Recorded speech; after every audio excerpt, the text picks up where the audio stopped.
Greetings one and all, my name is Lancer and welcome back once again to Fate Zero. We are on episode 24 today, the penultimate episode. Obviously you guys aren't gonna know because these episodes are all coming out day to day now, but I've been putting this off for a while. Not for like weeks, but I've been spending a couple other days just doing other videos just because I don't want this to be over, man. Even though there's literally only 2 episodes left, I have been having a lot of fun doing this reaction series to Fate Zero. You know, I'm gonna save all this talk and sentiment for the next episode just because I'm getting ahead of myself. But either way, last time on Fate Zero, we had Iris Vale being captured by Kirei and then questioned, him asking stuff about like, what's Kiritsugu's wish? There's no way he can be like me. He wants to get rid of all conflict in the world. Conflict is intrinsic to humanity. And then after all that, he just proceeded to kill Irie. And then Waver had some very cool conversations with both his grandfather, who actually came out of the trance and figured out that he's not actually Waver's grandfather, but still loved him all the same and was happy that he was making both him and his wife happy. And both him and Ryder saw some stuff going up in the sky, and it's like the final battle, it's time. And so Ryder gets ready to charge, and then Waver uses all 3 of his command seals pretty much to tell Ryder to win, claim the grail, and then conquer the world. But of course, Ryder isn't gonna go into battle alone, and he takes Waver with him, saying that you're my master, but more importantly, you're my friend. They charge into battle, and they are met on the bridge, face to face with Gilgamesh. Before that whole battle happened, Saber began engaging Berserker, she then cracked his helmet and found out that Berserker is actually Lancelot, one of her knights from the round. And of course, she heard the words of Ryder saying, you know, you may indeed have saved them, but you never led them. But before we get into that fight, Ryder used his Ionian Hetairoi. Gilgamesh pulled out his Sword of Dissociation, Ea, his anti-world noble phantasm, and destroyed Ryder's reality marble in one shot. Which led to Ryder talking to Waver, being like, will you serve as my retainer? Tell all of this day, the last charge of Iskandar. As he then charged just headlong into Gilgamesh, and then eventually was stopped by Gilgamesh's change and then stabbed. Gilgamesh ultimately giving the most respect, I guess you could get from Gilgamesh, saying that you can challenge me as many times as you like. It'll never be boring for you, I promise. But as that episode ended, we got a monologue, which was Kirei reading a prayer, as we see both him and Kiritsugu coming towards the same area, which is the ultimate setup for my favorite battle in all of Fate history. And I just can't wait to rewatch it now again, after watching the entirety of the show again. So, without further ado, let's just get right into this episode. What is this room supposed to be, other than like the Dark Knight room? Ugh. This last time we're gonna hear this opening. So much setup for this fight, man. The fight that Kiritsugu was hoping to avoid at all costs. And they're finally face to face. 2 rivals. Well, not so much rivals, but like, you know, I mean, their rivalry sort of is set up. I mean, at this point in the war, obviously, it's literally just these 2 against each other, because Karya, you know, he's more under just Kirei's control, and obviously Ryder's gone. What will be the result of this epic battle?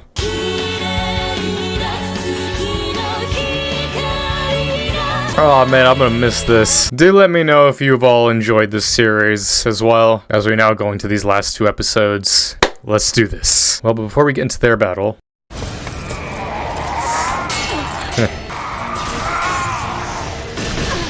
Did you hate me so much that you became this? You gotta think, she probably doesn't want to fight him. That's why she's honestly holding back against him. Used to be her friend. Oh man. The origin round. It's sad because I have unfortunately had to watch this fight fairly recently, because again, I used it for clips in my Kiritsugu versus Spike Spiegel battle. Still, again, watching it now, just watching the whole show again, and it's such a good fight. They cause the target's mana to go out of control, causing their body to rip itself apart. Will it work on him though? What? Time alter? Yes. Double XL! Gotta use the time alters on him.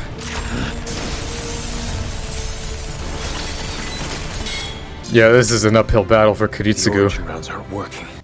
He's using command seals as his mana source. And he has plenty of those to spare. Round strikes and takes effect.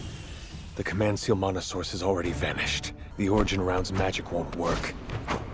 But if I can land a solid hit, it'll still be strong enough to kill him. I love that pretty much this whole battle, they're just talking in their heads. They never say a word to each other. Because, I mean, like, what's the point in talking? It's like, literally, there's the last two masters. There's a reason, like, obviously, Kiritsugu didn't want to ever fight Kirei, or at the very least, not like this. Again, at this point, it's all he has. Kirei is very good at hand-to-hand combat, and Kiritsugu has only ever, you know, fought at a distance. He's trying to keep his distance. Now that I know you're moving at double speed, I simply need to adjust the distance to compensate for it.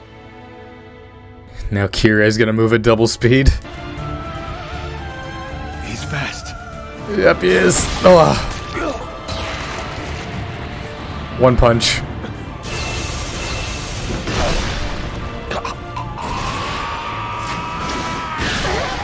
Oh, it's him. The depth of your They're both getting their asses kicked. Oh, Irie. She's the vessel for the grail. And there it is. By all accounts, he's dead. You figured Saber would be able to feel that as well. In this moment, Kiritsugu is dead, but gotta remember what Irie gave her in the previous episodes.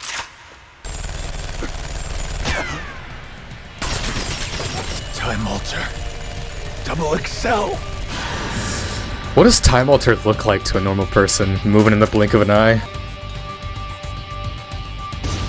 It's a cool detail that also Kirei, like, because when he fought Kainith, you didn't really see Kainith in, like, that orange look, like, he was just gray. I mean, obviously, Kirei's not, like, using Time Alter, but, like, he's also, like, moving at that speed, just normally. Shows how strong he is.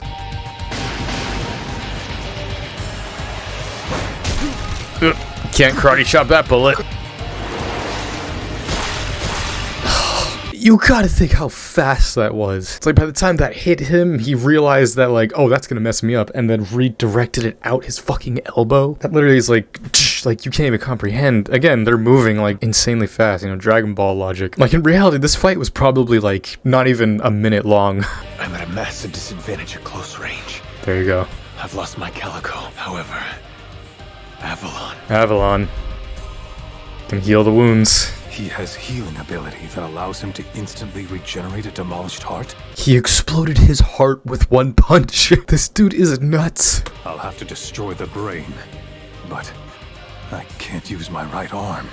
Time alter. Oh. Triple XL. Triple XL. Triple the speed. Just hits him with the hammer. He said that he's at a disadvantage at close range, but yeah, if you move fast enough.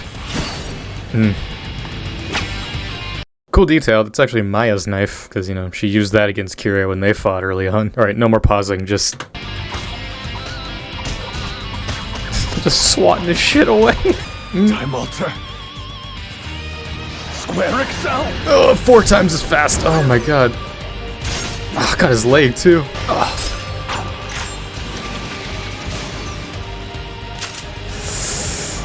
Oh, who's gonna get it? Grail.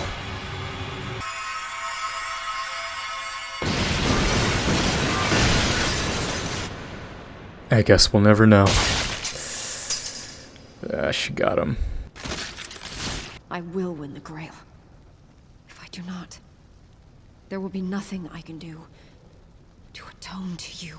You would still take up your sword for a reason such as that? He's talking normally, that's cool. What a difficult person you are. Saber was obviously gonna win this fight, but she was just, again, so caught off guard by it being Lancelot. But yeah, in that moment, she finally, like, got serious and got in. Oh, well, Berserker's dead. But what's happening with Kiritsugu? Oh, the black rain. Where am I? The beach is home. This is the last time, well, it probably won't be the last time, but this one fucking scene is why we're doing this as its own episode. This is where the wish you have lived for will be granted. We are inside the grail that you have been seeking. That is the Holy Grail. All you need do now is offer it your prayer. Only then will it be able to go out into the physical world. It's interesting, it shows Kiritsugu as the winner. I mean, by all accounts, he is. Who are you? Really? I am Irisfield, as you see. I will not deny that this is no more than a mask. Yeah. However, the personality of Irisfield that I recorded is undeniably the real thing. Are you the will of the Holy Grail? The will. I am. I have my own will and my own wish. If that's the case, then how does the Grail intend to totally fulfill my wish? Well, Kiritsugu, you learned exactly how to save the world a long, long time ago. You gotta remember what Kirei said on episode 22. What wishing for no conflict in the world will truly mean. The only way is to have you go and explore that same question through your inner self. Oh, man. 300 are on one ship. 200 on another. 500 total passengers and crew. Plus Kiritsugu Emiya. Because that's also Matt Mercer's voice. But it's like, it's just different enough to where, like, if you don't know his voice, you can't really tell. But yeah, that's cool. Giant holes simultaneously open up in both ships, crippling them. Kiritsugu alone has the skills needed to repair a ship. Which one of the ships would you choose to fix? Simple. The one holding 300 people. The 200 passengers on the other ship kidnap you and take you prisoner. They demand that you fix their ship first. What will you do? I would. Dude. He would do what he does best. You would kill all 200 passengers. That is correct. That is the Kiritsugu Emiya we know. It's so condescending. That's the Kiritsugu we know. This time, there are 200 on one and 100 on the other. Yes. The 100 in the smaller ship take you prisoner, and like the others, demand that you fix their ship first. Now what will you do? You already know. But you... You already know.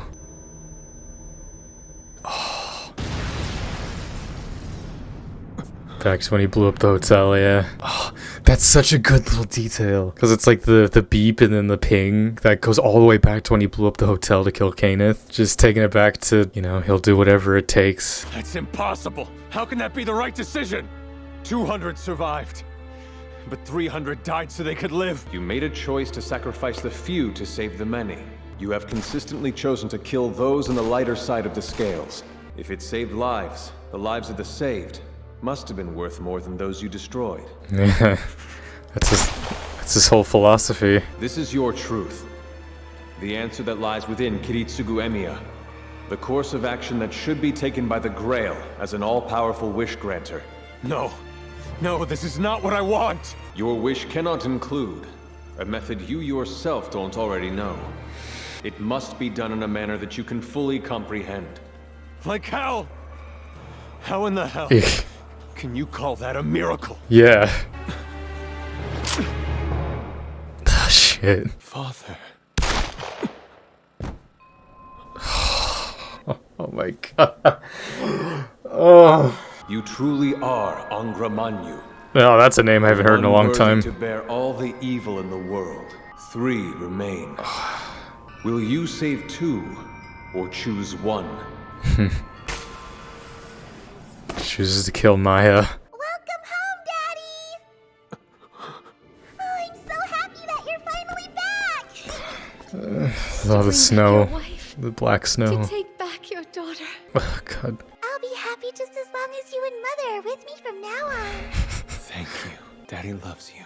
If nothing else. I swear that's true. No. Helia. Fuck. I mean, it's not real, but, I mean... You killed our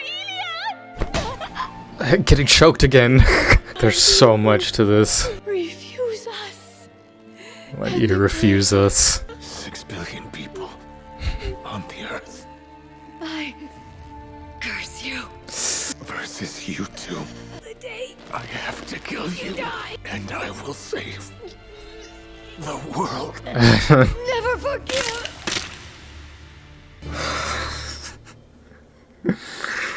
Oh my god.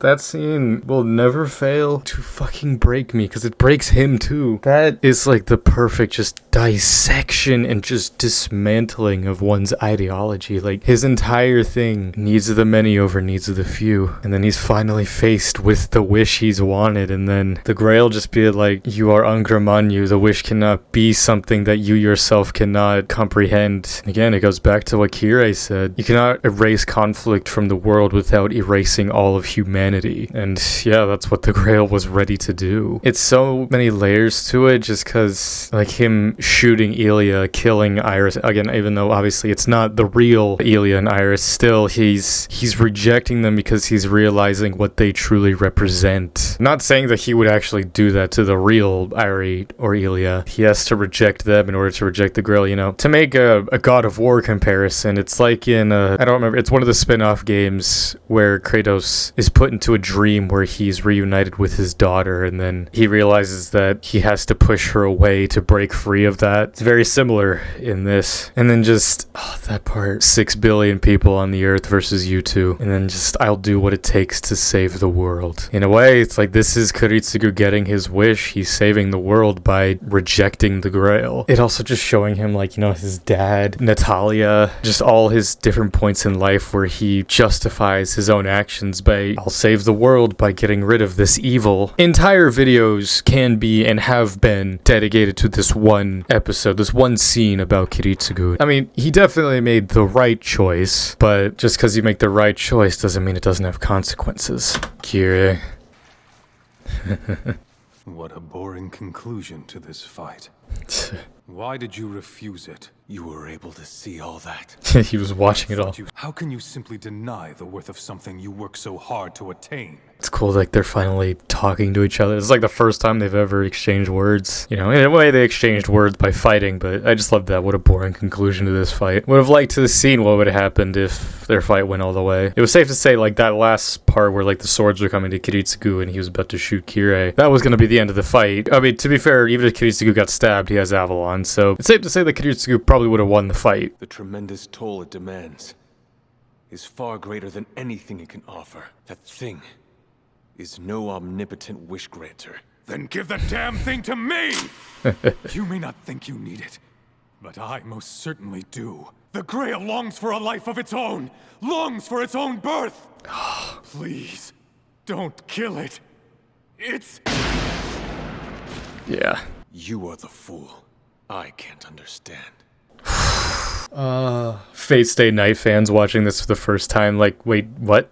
Just you're the one who doesn't understand. He doesn't even want to hear him out anymore. You just don't get it. I would have loved to have seen, actually, like, how Kirei, his interaction with the Grail, like, what would that have been? Because, again, Kirei doesn't even know what his wish would be. He doesn't know what his desire is. That's the whole arc of his character. I would have been curious what it would have shown him. Like, it probably would have shown him, like, his stuff with his father, like, when he was training as an Inquisitor, his wife. The fact that Kirei actually has a child, but this never delves into that at all. Then again, nothing does. It's just that whole idea of the Grail, just this thing that's so coveted, but it's the ultimate monkey's paw, where yeah, it can give you your wish, but like it's not without its backlash. Even if Kirei came before the Grail and just like showed me what I desire, like it's hard to know what would be the cost of that, maybe. And that's just what's so beautiful about this. Again, so many what ifs that can be delved into in Fate Zero, which again, stuff I definitely want to delve into in future videos is Fate Zero what ifs, but also just that thing with Kirei there. It's just the Grail longs for a life of its own, longs for its own birth. And that, I mean, ties into future stuff, especially in like Heaven's Feel. And plus also ties what the Grail said. It's like it wants to be manifested into the real world. Scary to think what that might look like.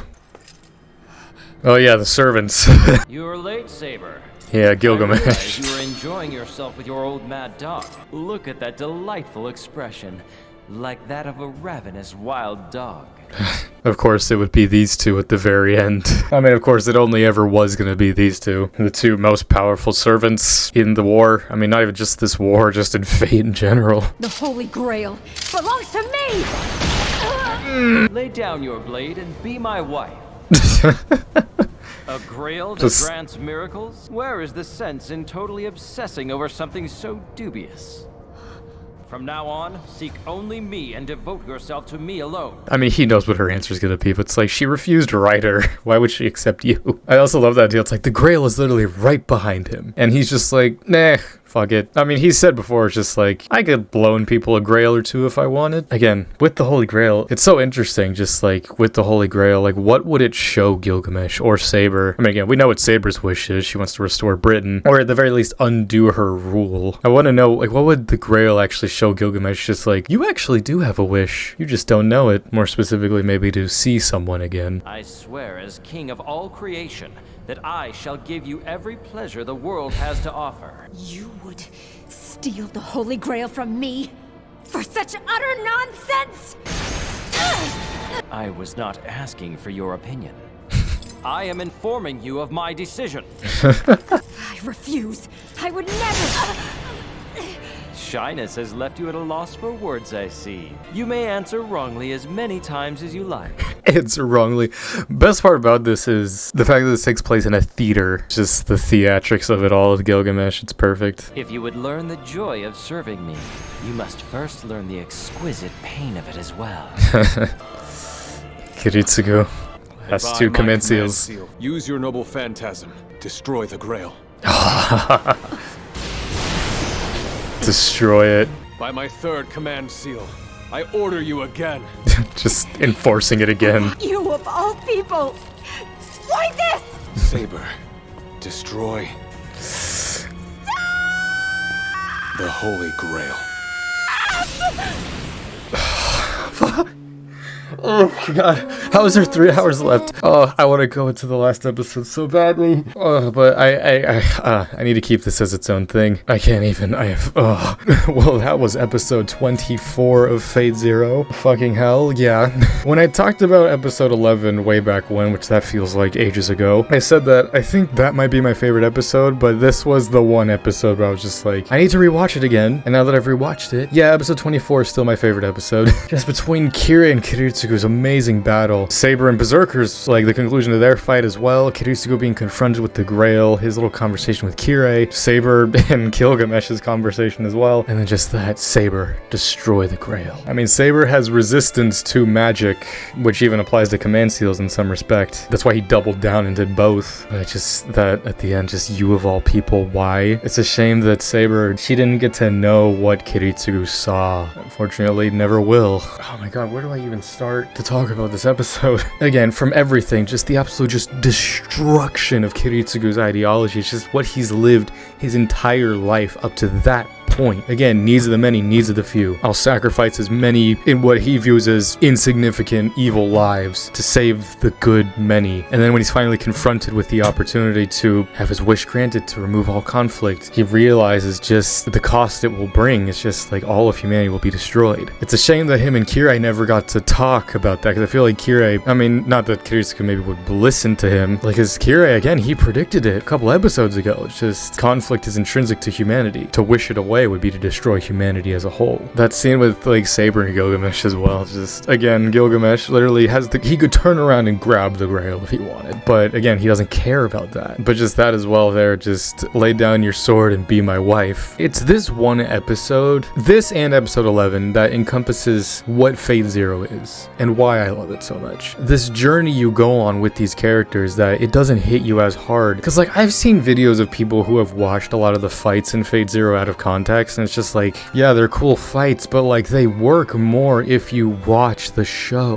without seeing the full context of the story and just, like, getting to love and then mourn these characters. You don't feel it. Again, the animation, the action, the choreography, the art in Fate Zero, obviously it's ufotable, it's some of the best, but it's never what I will praise first. It's the ideologies, the characters, the dialogue, the fact that it makes you care without even realizing it until these characters are gone. And just that there. Because this episode really was just about Kiritsugu and then, like, bits and pieces of Saber. I mean, to be fair, we only have so many characters we can work with at this point because so many of them are gone. Yeah, it's just a shame that, not that Saber really maybe would understand, but Kiritsugu will never be able to justify himself to Saber. Not that he really would want to, because again, this entire Grail War up to this point, and, like, the entirety of it, Kiritsugu has never really given Saber just that second thought. He's only viewed her as a tool, as a weapon. They've only ever exchanged words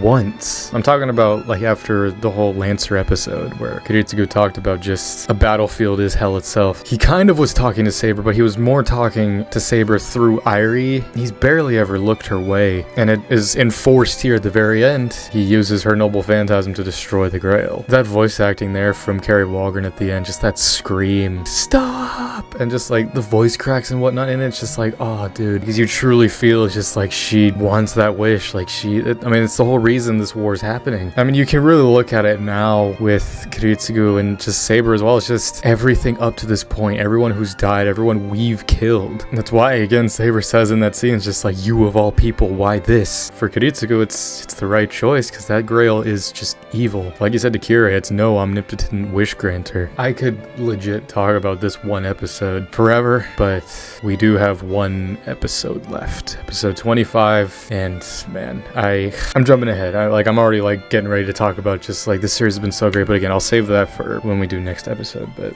again, I feel like there's so much more I still need to cover, but I feel like I've covered everything. At the same time, I'm sort of just stalling just because there's only one episode left and I don't want it to be over. I mean, but by all accounts, Kirei is dead and Gilgamesh is in the line of fire of Saber's Excalibur. It's still interesting to me, like when the Grail like exploded, because both Kirei and Kiritsugu were underneath it, but it's interesting that it shows Kiritsugu. I guess it just viewed that Kiritsugu would have won the fight. I'm drawing this out long enough. We still have one episode left to watch, one more video, and well, there's going to be a lot to talk about next time as we wrap out the story of Fate Zero. But either way, this was my reaction to episode 24. In my opinion, the best episode in all of Fate Zero. My favorite at the very least. Join me next time for episode 25, the finale of Fate Zero, as well as everything else that will come out soon. So until next time, I'm Lancer. Thanks for watching.